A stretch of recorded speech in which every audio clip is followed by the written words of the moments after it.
Yumurtalıq polikistozu nədir? Diaqnozu necə qoyulur? Yumurtalıqların xoş xassəli törəmələri hansı əlamətlərlə özünü biruzə verir? Ege Hospitalın cərrah mama ginekoloqu uzman doktor Aytaç Şahbalayeva danışacaq. Xanımda metabolik pozuntular, kilo verəməmədir, üzdə tüklənmədir. Bu simptomlar heç zaman aradan qalxmayacaqdır. Amma təbii ki, verdiyimiz müalicələrlə simptomların qarşısını ala bilirik.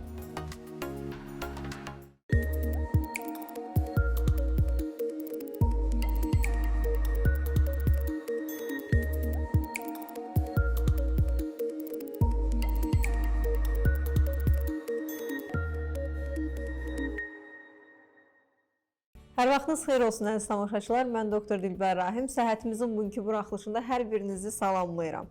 Verilişimizə Ege Hospitalın Reproduktiv Təbabət Mərkəzinin baş sponsorluğuna baxırsınız. Çayınızı, kofenizi hazır eləyin. Bugün maraqlı bir mövzu ətrafında danışacağıq. Qonağımızı istərdim sizlərə təqdim edeyim. Bugünkü qonağımız Ege Hospitalın uzman mama ginekoloqu Aytaç Şahbalayevadır. Necəsiniz doktor? Çox təşəkkür edirəm. Verilişə dəvət etdiyiniz üçün də ekstra təşəkkür edirəm sizə.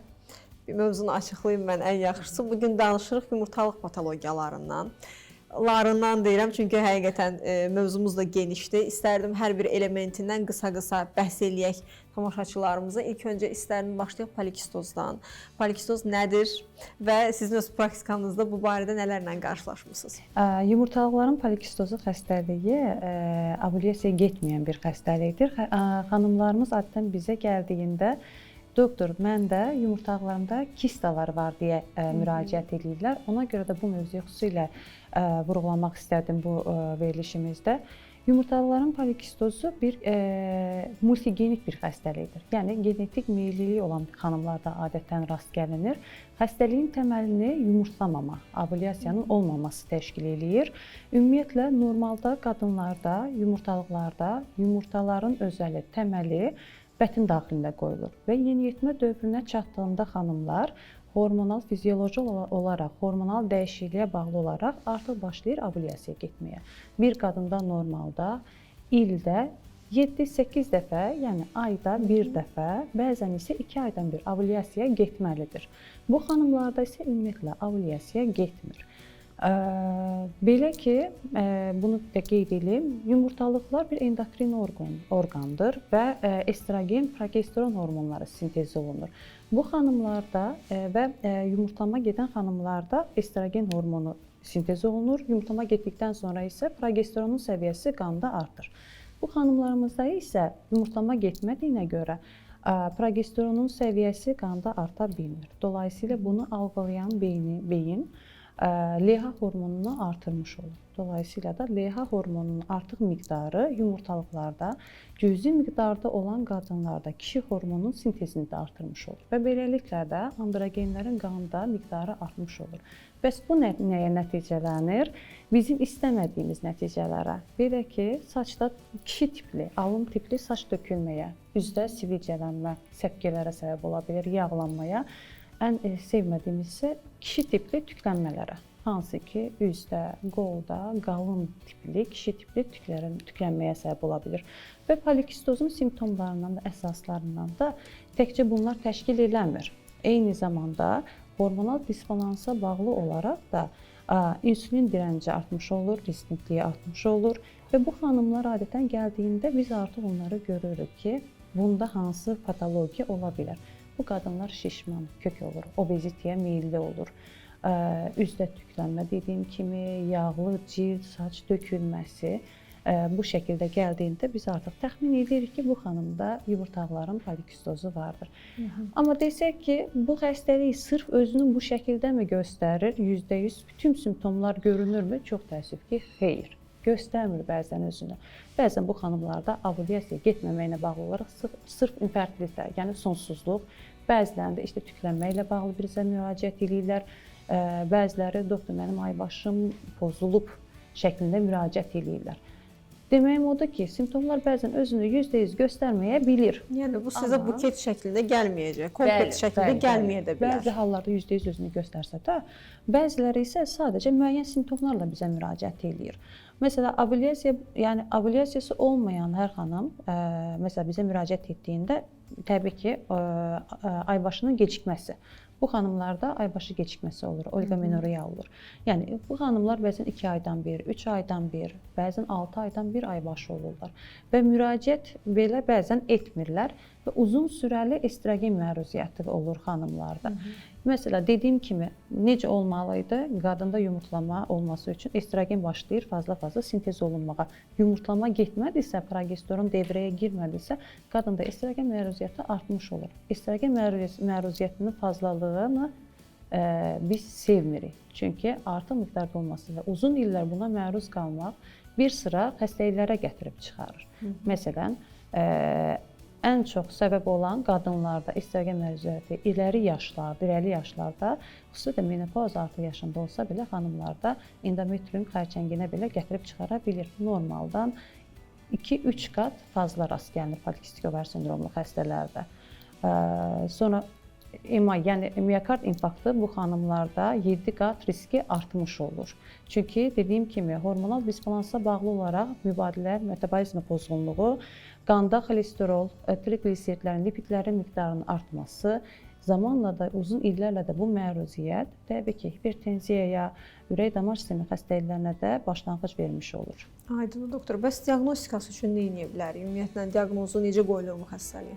Baxın, dediyim kimi bu xəstəlikdə %100 simptomlar üst-üstə gəlməyə bilir.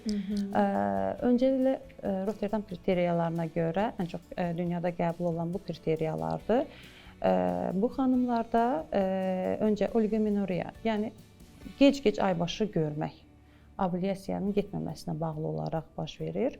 İkincisi, ultrasəs müayinəsinə əsasən bir görüntü var. Polikistik ovar sindromu görüntü, yumurtalama polikistozu. Bu nədir? Ovulyasiyaya getməyən yumurtalar yumurtalığın periferiyasına doğru muncuq şəklində düzülür. Bu bir məşhur görüntüdür. Və bu görüntünü gördüyümüzdə hardasa bir yumurtalığın həm həcmi artmış olur, həm də bir yumurtalıqda hardasa 12-nin üzərində folikul, 2-9 millim ölçüdə antrafollikullar toplanmış olur və siklus boyunca biz bu xanımları folikulometriya etdiyimizdə, yəni folikullara baxırıq, görürük ki, böyümə getmir. Standart eyni şəkildə qalır və bundan sonraki dövrdə də bu bəzi xanımlarda ola bilən bir şeydir. Hər xanımda illik, hər 12 ayda ovulyasiya gedəcək deyə bir şey yoxdur. Dolayısıyla bəzən bu xanımları 2-3 ay art-arda folikulometriya edib baxırıq və hər ayında da gördüyümüzdə ki, bunda ovulyasiya getmir, artıq biz zaten görüntü var və polikistik ovar sindromu, yumurtaların polikistozu sindromunu diaqnozunu qoya bilirik. Digəri isə hiperandrogenizm. Dediyim kimi, bayaq qeyd elədim, qanda kişi hormonların cüzi miqdarının artması belə onlarda dəyişikliyə səbəb olur. Hiperandrogenizm, hirsutizm, yəni tüklənmənin artmasına. Bunlar bəzən qanda verdiyimiz bəzi analizlərlə özünü təsdiqləməyə bilir. Klinik olaraq görməyimiz belə diaqnozu qoymağımıza yetərli ola bilir. Bu üç dəyişikliyi birlikdə gördüyümüzdə xanımlara yumurtalama polikistozu sindromunu qoya bilirik. Ümumiyyətlə dediyim kimi, bu xəstəliyin təməlini ovulyasiyanın getməməsi. Yəni dolayısıyla ovulyasiya getmirsə, yumurtlama getmirsə, təbii ki, bu xanımlar infertilitə, yəni sonsuzluqla bizə müraciət edirlər və daha çox da bu diaqnozla bizə, problemlə bizə müraciət edirlər. Çünki bizim xanımlarımız biraz çox təəssüf ki, özlərinin sağlığına ciddi yanaşmırlar. Aybaşları gec olur, deyirlər ola bilər, hər problemi var, amma nə zaman gəlirlər, evləndi, artıq uşaq yox. Doktor deyir, mən bunu neçə illərdir, mənim aybaşım hər zaman 2-3 aydan bir olurdu. Və yaxud da işte olmurdu 6 aylardan sonra işte aybaşı olurdum. Yəni, mənə deyirdilər ki, böyüklərim, bu ola bilər, bizdə də belə idi. Çünki bu genetik yatkınlığı olan bir xəstəlikdir. Təbii ki, analar da və ya xalalar, bibilərdə bu xəstəlik varsa, xanımlara da keçə bilir. Multigenik bir xəstəlik, yəni bir neçə genin pozuntusu nəticəsində yaranan bir kompleks bir xəstəlikdir və kompleks bir metabolik xəstəlikdir. Və dolayısıyla xanımların başından bəri əslində buna ciddi yanaşıb, adəti düzəninə qoymaq lazımdır ki, estrogen məruziyyətinə fazla qadın həyatı boyunca məruz qalmasın. Dediyim kimi, bu problemi çözmədiyimiz sürəcə xanımda metabolik pozuntular, kilo verəməmədir, üzdə dediyim kimi tüklənmədir, bu simptomlar heç zaman aradan qalxmayacaqdır. Təbii ki, artıq tüklənmə veribsə onu müalicə ilə aradan qaldıra bilmirik, amma təbii ki, verdiyimiz müalicələrlə daha fazla çıxmasının qarşısını ala bilirik, simptomların qarşısını ala bilirik. Və dediyim kimi, xanımlar bizə infertilitə, sonsuzluq səbəbi ilə müraciət eləyir və sonsuzluqda dediyim kimi, bu iç simptomları görürüksə, lazım olan qan analizlərini veririk, təsdiqləyirik. Çünki bəzi xanımlarda demək istəyirəm ki, polikistik yumurtalıq, hətta xəstə özü gəlir, doktor, məndə yumurtalığın polikistozu xəstəliyi var. Amma xanım heç bir problemi yoxdur, ay başları normaldır, heç bir simptomu yoxdur, sadəcə ultrasəs müayinəsində yumurtalığın polikistik görüntüsü var. Təbii ki, bu kimi görüntüsü olan bütün xanımlara yumurtalığın polikistozu xəstəliyi diaqnozu qoya bilmərik. Bəzi xanımlarda, normal sağlam qadınlarda da %5%, toplumun %5-də bu kimi görüntü ola bilir. Dolayısıyla biz bunu araşdırırıq, analizlərini veririk, anamnezini soruşuruq. Və bəzən də deyirik ki, yox, bu təbii ki, ovulyasiyasını da izləyirik, folikulometriya edirik. Ovulyasiyası bu xanımlarda gedə bilir. Bu xanımlara biz o diaqnozu, yumurtalığın polikistozu diaqnozu qoymuruq.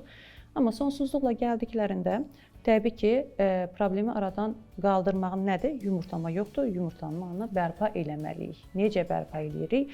Yumurtaqların stimuliyasiyası dərmanlar veririk, ovulyasiyanın getməsini dəstəkləyirik. Təbii ki, zaten ovulyasiya getdiyində bu qısır döngü deyirik. Yəni, problemlər aradan yavaş-yavaş qalxmış olur. Tamamilə sağlam bir xəstəlik deyil, sadəcə simptomları aradan qaldırmaq üçün xanımlara müalicə tətbiq eləyirik. Və bu müalicələr də iki yerə bölünür, sonsuzluq aradan qaldırmaq üçün və yaxud da simptomları aradan qaldırmaq üçün. Təbii ki, bir xanım əgər evli deyilsə, uşaq istəməyəcək. Və uşaq istəməyən xanımlara da müalicə edilməlidir. Uşaq istəyən xanımlara isə sırf bu yöndə müalicə tətbiq edilir. Və təkrar bir neçə müayinə eləyirik. İldə 3 dəfə yəni stimuliyasiya ilə bağlı yumurtalığın stimuliyasiyasının dərmanlarını veririk. Və müalicədə diqqət etməmiz lazım olan şey bu xanımlarda hiperstimuliyasiyanın sıx bizə gözlənməsidir.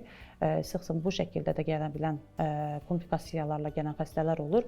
Diqqət eləmək lazımdır, çünki yumurtaları çox olan xanımlarda verdiyimiz stimuliyasiya dərmanları normal qadına verdiklərimizdən çox fazla şəkildə geri dönüş verir. Reaksiya verə bilir. Dolayısıyla xanımlara daha kiçik dozlardan başlayaraq, izləyərək dərmanlarımızı veririk ki, hiperstimuliyasiya sindromu ilə rastlaşmayaq.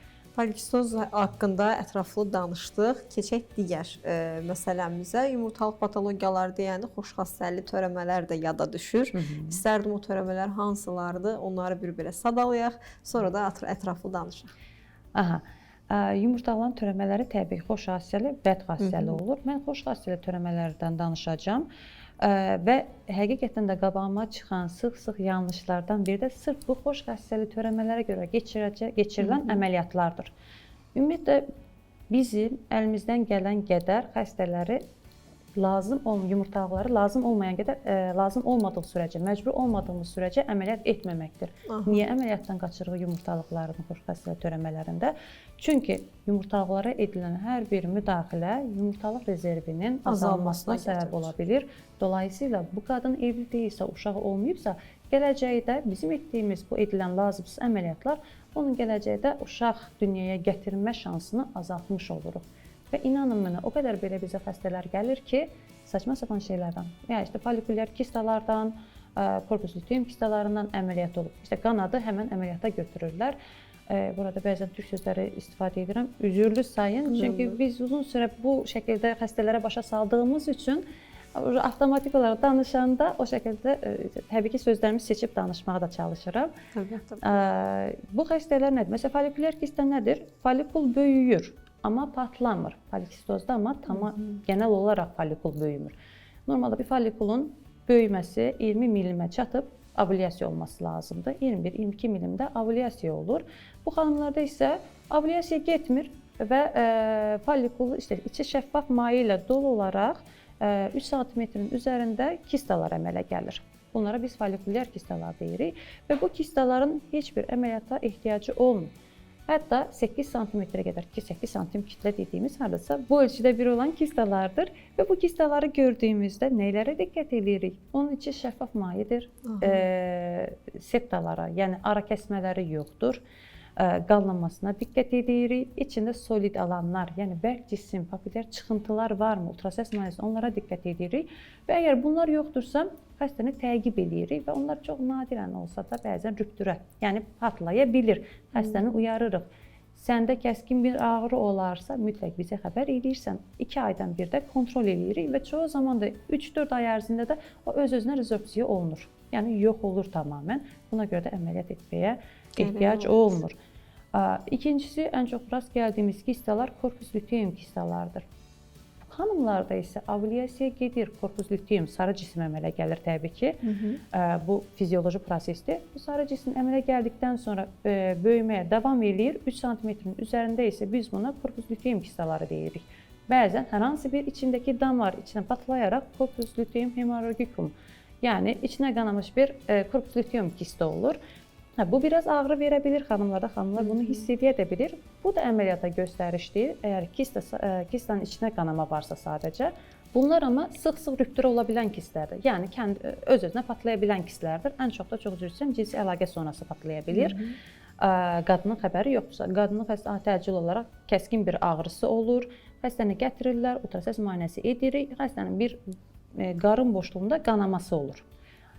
Bu belə inanın mənə əməliyyata göstəriş deyil. Biz bu xanımları yatırırıq, təqib edirik. 4 saat arayı ilə qan analizlərə baxırıq. Qanama durubmu, durmuyubmu? Çünki kiçik bir damar patlayan zaman o öz-özünə dura bilir. Hani cilt kəsiklərindəki kimi. Cildə kəsik varsa, bəzən öz-özünə təbii ki biz baskı eləyirik. Yəni biri var kapillər qanaxma, biri var böyük damarların qanaxması. Bəli, o patladığında belə öz-özünə dura bilir və durduğunda da biz onu əməliyyat eləmirik. Sadəcə diqqət etməyimiz lazım olan şey bu kistalar uşaqdan kənar hamiləliklə çox qarışıq salınır. Çünki onların patlaması ilə bunların patlaması bir-birinə oxşardır. Nə fərqi var? Qanda təbii ki çox kolaydır. Beta-HCG testi veririk. Bu xanım hamilədirmi, deyilmi? Təbii ki bununla da ayırd eləyə bilirik. Kista rüptürüdürmü, patlamasıdırmı, uşaqdan kənara hamiləlik patlamasıdırmı? Və təbii ki əmin olduqdan sonraki bu kista patlamasıdır. Xəstəni yatırırıq, təqib edirik. O qan, toplanan qanda öz-özünə zaten rezorpsiya olunur və təbii ki əməliyyatsız xəstəni qurtarmış oluruq. Dediyim kimi yumurtalığa olunan bütün müdaxilələr sonradan bizə çox pis geri dönüş etdiyinə görə sonsuzluqla nəticələnə biləcəyi üçün təbii ki bu xanımlara yumurtalıq əməliyyatlarına diqqətli yanaşırıq. Məcbur olmadığımız sürəcə. Amma ola bilər ki, qanama dayanmasın. Baxırıq ki, hemoqram düşür. 4 saat arayla verdiyimiz qan dəyərlərində hemoqlobin, hematokrit dəyərləri düşürsə, bu xəstəni əməliyyata götürmək göstərişimiz var. Təbii ki, laparoskopik yolla götürməyi tövsiyə edirik. Kiçik müdaxilələrlə orada açılan damarı sadəcə olaraq yəni sütür atıb və ya işte yakaraq bağlaya bilirik. Təşəkkür edirəm doktor. Həm məlumatlara görə, həm də tamaşaçılara bu şəkildə geniş izahınıza görə ümid edirəm gələn verilişlərdə də burada sizi qonaq kimi qəbul eləyə bilərik. Əziz tamaşaçılar, bugünkü qonağımız Ege Hospitalının uzman mama ginekoloqu Aytaç Şahbalayeva idi. Müayinəyə və ya qəbula yazılmaq üçün Ege Hospitala müraciət edə bilərsiniz və yaxud da Aytaç doktorumuzun öz şəxsi hesablarından, Instagram hesabından və s. Əziz tamaşaçılar, bir verilişin daha sonuna gəldik. Səhhətimiz verilişinə tək ARB ekranlarından yox, həm də sosial media hesablarından baxa bilərsiniz. Şərhlər bölməsində isə suallarınızı yönəldə bilərsiniz ki, biz də burada öz həkimlərimizlə birgə o suallara cavab tapaq. Səhhətimiz sağlam gələcəyin təminatıdır. Gəlin gələcəyimizi bir yerdə qoruyaq. Gələn görüşlərə dək.